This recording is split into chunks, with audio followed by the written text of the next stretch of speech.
Hello, I'm Robert Stone, President and CEO of City of Hope. I'm reaching out to you as one of our treasured City of Hope patients, and I thank you for giving me a few minutes of your time to talk about City of Hope during the COVID-19 crisis. I know there's no playbook for how you should feel in these unprecedented times. Right now, you likely aren't just focused on your health, but also you feel anxiety about what COVID-19 means for your spouse, your kids, your family, friends, indeed our country and the entire world.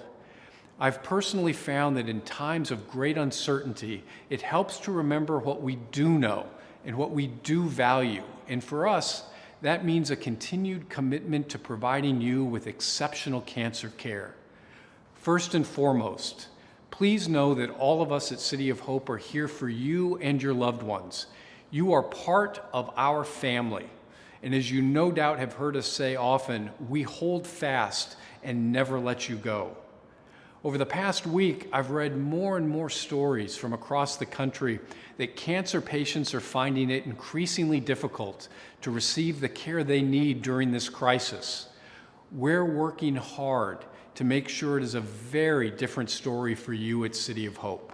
Because we're not a general acute care hospital, we're able to focus all of our energies on our cancer patients, on treating you. We continue to perform critical surgeries, enroll patients in clinical trials, administer chemotherapy and radiation therapy, and ensure that our programs, such as bone marrow stem cell transplant and cell therapies, continue their life-saving work. Equally as important, you are in the best place to receive your care safely. Because of our many decades of experience treating and safeguarding immunocompromised and immunosuppressed patients, including through our bone marrow stem cell transplant program, we've developed unique expertise in infection prevention and control in cancer populations. This is serving our patients well during the COVID-19 pandemic. That expertise makes us one of the safest places to be if you have cancer today.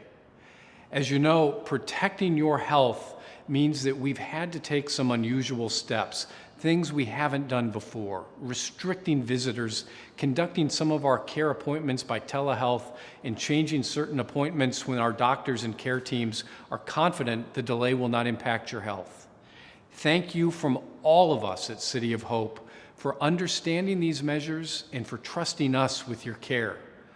In these times and in the brighter days I'm confident are ahead, I want you to know that we are in this together and our commitment to you is unwavering and it will remain so. The email containing this video has details on how you can access COVID-19 specific information on our website and a reminder of how to best stay in contact with your care team. In addition, your journey is crucially important to me.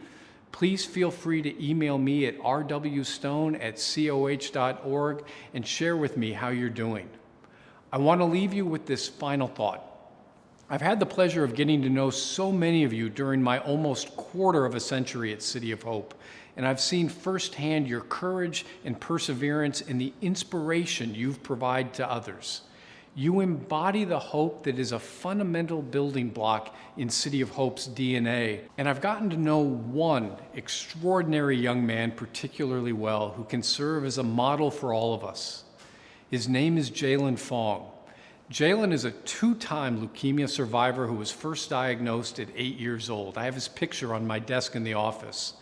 When I first got to know him a decade ago, he was frankly a scrawny kid whose determination belied his years, and he was singularly focused on getting better so he could resume playing the game of baseball he loves so much. Fast forward to this spring. Jalen is a freshman at the University of Laverne, and he was a starting pitcher for the varsity baseball team when his season was canceled because of COVID-19. I'm confident that Jalen would tell you that while he's disappointed about how COVID-19 interrupted his season, it's really just another roadblock, another obstacle to overcome.